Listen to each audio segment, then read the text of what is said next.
पिछले 4 चरणों के चुनाव में जिस तरह से जो रियल टाइम डेटा आंकड़े आए हैं, वोटिंग कितनी हुई है उसके, और उसके बाद जो फाइनल फिगर आया है, दो उसमें सवाल उठते हैं। एक तो फाइनल फिगर लाते लाते चुनाव आयोग को 10 से 11 दिन क्यों लगे।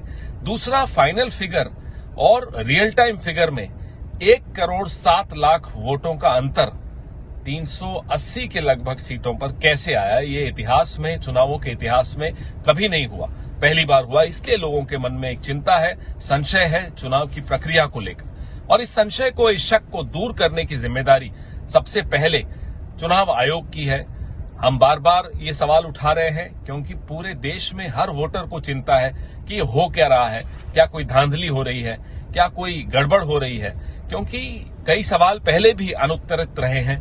सबसे बड़ा सवाल था कि जो मिसिंग ईवीएम्स हैं और लाखों की संख्या में हैं, वो मिसिंग ईवीएम्स कहां हैं। ये चुनाव आयोग से हमने पूछा, बार बार पूछा, लेकिन कोई जवाब नहीं आया।